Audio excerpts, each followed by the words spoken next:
अस्सलाम वालेकुम students.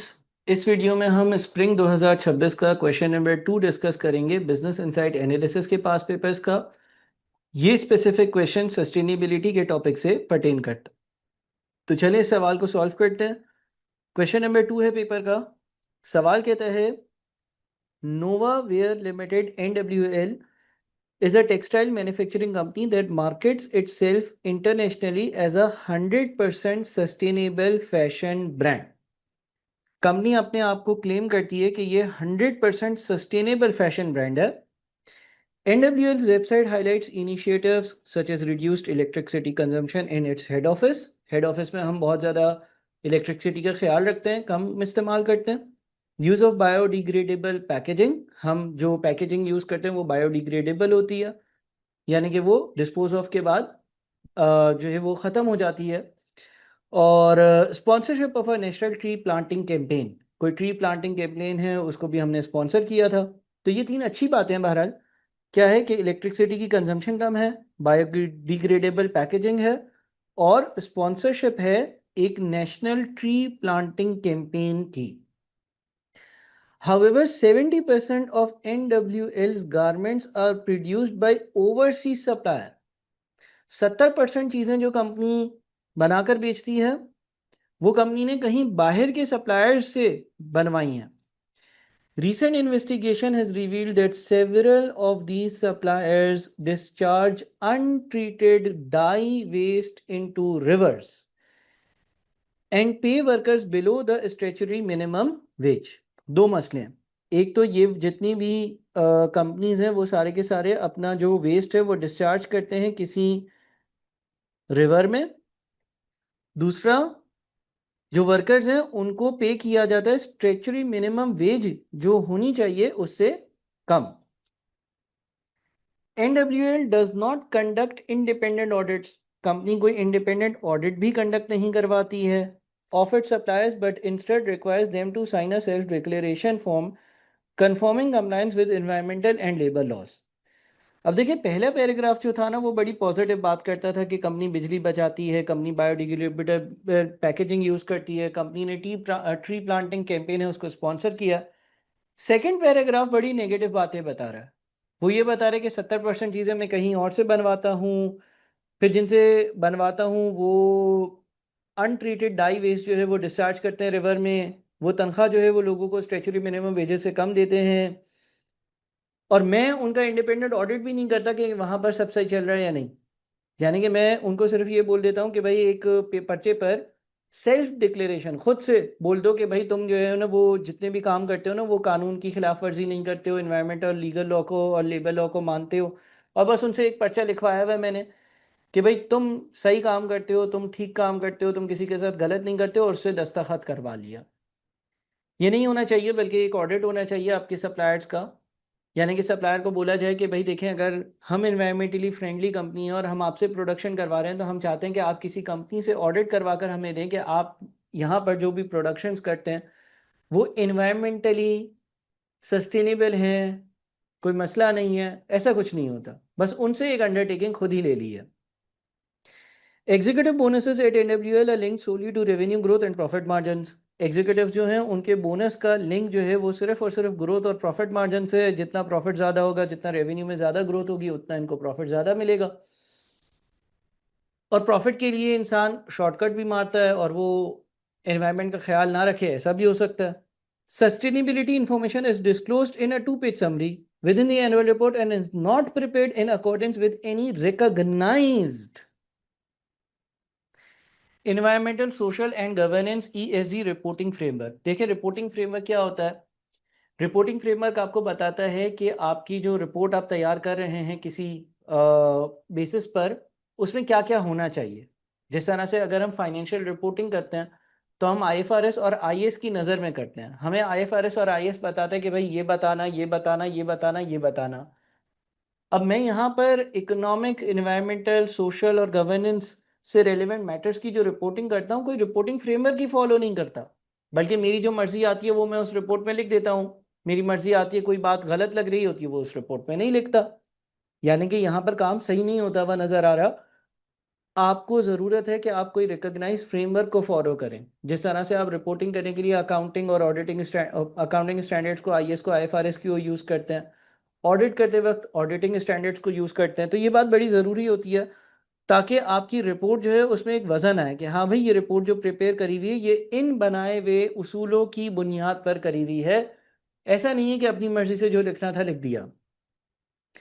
Management argued that since NWL's own facilities comply with environmental laws and NWL contributes to environmental campaigns, it is justified in branding itself as a fully sustainable company. Management ये कहती है हम environment के laws मानते हैं और हम environmental campaigns में कितना अच्छा अच्छा काम करते हैं, हम दरख्त लगाते हैं, तो हम एक फुल्ली सस्टेनेबल कंपनी हैं। सवाल का पार्टी कहता है classify the sustainability related matters both positive and negative in the scenario under the ESG framework. ESG का फुल फॉर्म क्या है? Environmental, social and governance. वो कहते हैं कि इन 3 हेडिंग्स के नीचे जितनी भी ऊपर वाले सिनेरियो में पॉजिटिव और नेगेटिव बातें हैं वो एक तरतीब में आप लिख दें। देख लेते हैं क्या लिखा जा रहा है। Classification under the ESG framework: environmental, reduced electricity usages at the head office, positive बात है और ऐसा हो रहा है, सिनेरियो में लिखा हुआ है। बायोडिग्रेडेबल पैकेजिंग, पॉजिटिव बात है और ऐसा सिनेरियो में लिखा हुआ है। ट्री प्लांटिंग स्पॉन्सरशिप, पॉजिटिव बात है और ऐसा सिनेरियो में लिखा हुआ है। Discharge of untreated dye waste by subcontractors, negative बात है और ये भी सिनेरियो में लिखा हुआ है। इन्वायरमेंटल हेडिंग के नीचे वो चीज़ें आई हैं जिसका ताल्लुक इन्वायरमेंट से। आप बिजली देखकर इस्तेमाल करेंगे, उसकी प्रोडक्शन कम होगी, हार्मफुल फ्यूम्स कम प्रोड्यूस होंगे। बायोडिग्रेडेबल पैकेजिंग बनाएंगे तो अगेन इन्वायरमेंट सेफ रहेगा। ट्री प्लांटिंग करेंगे तो अगेन ग्रीनरी बढ़ेगी। और अनट्रीटेड डाई वेस्ट जो सब कॉन्ट्रैक्टर्स ने डिस्चार्ज किया है रिवर में, उसको कंट्रोल किया जाएगा तो भी इन्वायरमेंट बेहतर रहेगा। ये एक नेगेटिव चीज़ थी जो सवाल में दी हुई थी। पहली 3 चीज़ें तो आप करते हो, आखिरी चीज़ आपके कॉन्ट्रैक्टर्स नहीं करते। सोशल में क्या क्या है? Payment of wages below the statutory minimum wage bye सब कॉन्ट्रैक्टर। सोशल यानी कि सोसाइटी से लिंक्ड है, सोसाइटी यानी कि लोगों से लिंक्ड है। लोगों से लिंक्ड इस सवाल में क्या पॉइंट था? वो वाला पॉइंट था कि लोगों को मैं जितनी सैलरी होनी चाहिए उतनी नहीं देता। गवर्नेंस यानी कि जो लोग कंपनी को चला रहे हैं उनसे रेलेवेंट कोई बात। Executive bonuses linked only to financial performance. आपको पता है ना कि एग्जीक्यूटिव्स के बारे में ये लिखा हुआ था कि जितना रेवेन्यू ग्रो करेगा या जितना प्रॉफिट मार्जिन ज़्यादा होगा उतने इनको बोनस ज़्यादा मिलेंगे। यानी कि purely financial, purely commercial aspect को अकाउंट फॉर किया गया। कुछ ऐसा लिख देना चाहिए था कि भाई उनके बोनसेस जो है वो XYZ इन्वायरमेंटल एक्टिविटीज़ होंगी, XYZ तरह की गैसेस इस सर्टेन लेवल से कम प्रोड्यूस होंगी तो भी हम उनको बोनस देंगे। ऐसी बातें भी होनी चाहिए थी। Lack of independent supplier audit, suppliers का मैं कोई ऑडिट ही नहीं करवाता। अगेन ये गवर्नेंस के एंगल में इसलिए आता है क्योंकि आप गवर्नेंस के जरिए ये ऑडिट्स कंडक्ट करवा रहे होते हो। लिमिटेड सस्टेनेबिलिटी डिस्क्लोजर, आपने सिर्फ और सिर्फ 2 पेजेस का एक डिस्क्लोजर दिया हुआ है अपनी रिपोर्ट में। आपकी एनुअल रिपोर्ट में प्रॉपर सस्टेनेबिलिटी के डिस्क्लोजर्स होने चाहिए। Absence of recognised ESG reporting framework, और कोई रिपोर्टिंग फ्रेमवर्क आप फॉलो ही नहीं करते हो। रिपोर्टिंग फ्रेमवर्क फॉलो नहीं करते हो तो अपनी मर्जी से जो लिखना होता है वो लिखते हो और जो नहीं लिखना होता वो नहीं लिखते हो। रिपोर्टिंग फ्रेमवर्क्स अमूमन आमतौर पर आपको रिक्वेस्ट करते हैं कि आप सारे पॉजिटिव और सारे नेगेटिव एंगल जो है वो बयान करो, लिखो। अगला पार्ट है discuss whether NWL's claim of being 100% sustainable fashion brand is justified or whether it represents an instance of greenwashing। Green washing का मतलब ये है कि कोई आप इन्वायरमेंटली फ्रेंडली कंपनी नहीं हो लेकिन लोगों को ऐसा बताओ कि आप हो यानी कि धोखा दो, फ्रॉड करो। मिसाल के तौर पर आपकी कंपनी जो है वो बहुत हार्मफुल फ्यूम्स प्रोड्यूस करती हो, आप रिवर में हार्मफुल केमिकल्स और वेस्ट जो है वो डिस्चार्ज करते हो, आप जो है वो लोगों को तनख्वाह कम देते हो, लेकिन अपनी एनुअल रिपोर्ट में आप लिखते हो कि भाई सब सेट है, हमारे लोग हमसे खुश हैं, हम उनको बड़ी अच्छी तनख्वाह देते हैं, हम बहुत से पेड़ पत्ते फूल पौधे लगाते हैं। ठीक है ना? यानी कि अपनी तारीफ लिखें लेकिन ऐसा रियलिटी में ना हो, इसको हम ग्रीन वॉशिंग कहते हैं। तो अब हमें ये बताना है कि क्या कंपनी अपने आप को 100% सस्टेनेबल फैशन ब्रांड बोल सकती है। मेरे ख्याल में ये बड़ा क्लियर है। अगर आप यहाँ पर नेगेटिव बातें देखें, यहाँ पे नेगेटिव बातें देखें, यहाँ पे नेगेटिव बातें देखें, तो आप खुद कंक्लूड कर सकते हैं कि नहीं बोल सकती, लेकिन हम आंसर भी देखते हैं। Discussion of sustainability claim. Nova Wear Limited's claim of being a 100% sustainable fashion brand is not justified. Reasons क्या हैं? Sustainability framework requires balanced performance across the environmental, social, and governance ESG pillars. Although NovaWear highlights reduced electricity usage and biodegradable packaging, these initiatives relate only to limited internal environmental actions. यानी कि company sustainable तब होती है जब environment का भी ख्याल रखे, सोसाइटी का भी ख्याल रखे और उसकी गवर्नेंस भी इस चीज़ को सपोर्ट कर रही हो। यहाँ पर इस चीज़ का बहुत ज़्यादा एविडेंस नहीं है, सिर्फ 2-4 बातें छोटी छोटी सी हैं जिसका एनवायरमेंटल से ताल्लुक है।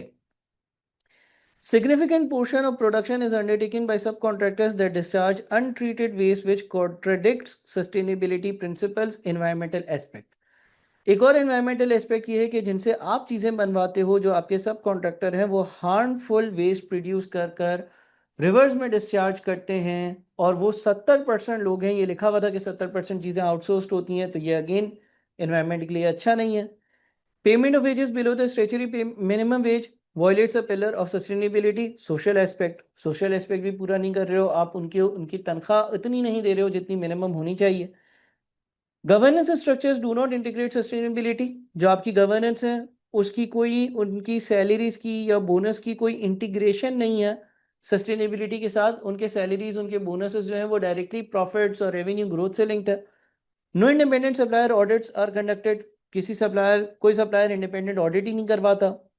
Executive bonuses are linked solely to financial performance. Sustainability disclosures are limited and not aligned with recognized ESG framework. यानी कि देखें, जो चीज़ें आपने ऊपर लिखी थी ना, उसमें से आपने नेगेटिव वाली चीज़ें पिक कर कर और फिर ये आंसर लिखा है कि भाई क्यों हम इस कंपनी को 100% सस्टेनेबल कंपनी नहीं कह सकते। ठीक है। Nova Wear's claims amounts to greenwashing. Greenwashing को डिफाइन कर दिया, जैसे कि मैंने बोला था, greenwashing is when a company presents itself as environmentally responsible when its underlying practices do not support such claims. Marketing the brand as 100% sustainable despite material ESG weaknesses results in a misleading sustainability representation. यानी कि आपने green washing ये करी है, आप एक अच्छी company नहीं हो, आप सस्टेनेबल कंपनी नहीं हो, एनवायरमेंटली फ्रेंडली कंपनी नहीं हो, लेकिन फिर भी ये परसेप्शन दिया जा रहा है कि हमारी कंपनी एनवायरमेंट का बहुत ज़्यादा ख्याल रख रही है। आखिरी पार्ट था explain the importance of sustainability to NWL and recommend appropriate actions to better align to a recognised sustainability framework. Importance क्या है सस्टेनेबिलिटी की? Long term business, long term growth, एक अच्छा फ्यूचर कंपनी का। अगर आप सस्टेनेबल नहीं होगे तो आहिस्ता आहिस्ता आपके कस्टमर्स कम हो सकते हैं। देखते हैं क्या आंसर लिखा हुआ है। Importance of sustainability and required actions. Importance क्या है? Enhanced long term value creation share holders. Long term में एक सस्टेनेबल कंपनी जो होती है, जो एनवायरनमेंट का ख्याल रखती है, लॉन्ग टर्म में वो ज़्यादा सक्सेसफुल होती है क्योंकि उसकी रेपुटेशन ठीक रहती है। अगर आप एनवायरनमेंट का, अगर आप सोशल फैक्टर्स का, अगर आप गवर्नेंस का अकाउंटिंग नहीं करते हो, आप सस्टेनेबिलिटी को अकाउंट फॉर नहीं करते हो, तो लॉन्ग टर्म में कस्टमर्स आपसे नाराज होकर जा सकते हैं। Protects brand reputation and stakeholder trust, general public, reduces regulatory and compliance risk. कभी कभार ऐसी रेगुलेशंस आ जाती हैं जो आपने सस्टेनेबिलिटी से रिलेवेंट फॉलो करनी होती है, लेकिन अगर आप सस्टेनेबल कंपनी हो तो इस चीज़ का रिस्क खत्म हो जाता है। Attracts ethical investors and global customers.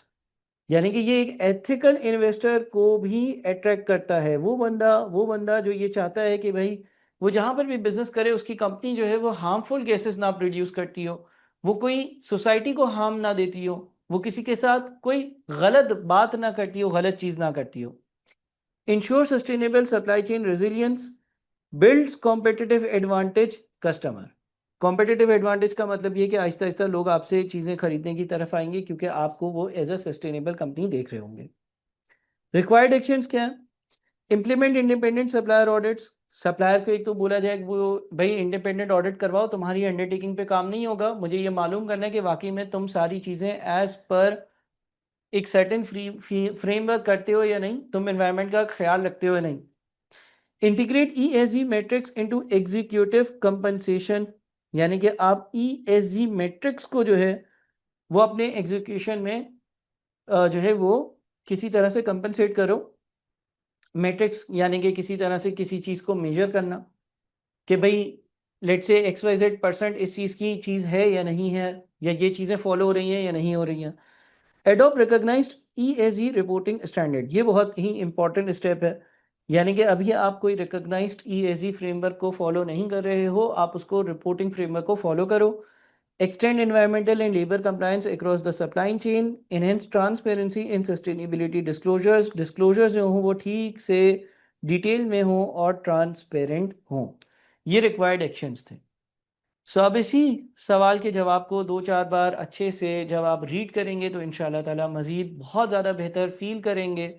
ज़रूर इसके जवाब और सवाल को 2-4 बार रीड करिएगा ताकि आपकी अच्छी प्रैक्टिस हो जाए। Thank you so much and अल्लाह हाफ़िज़।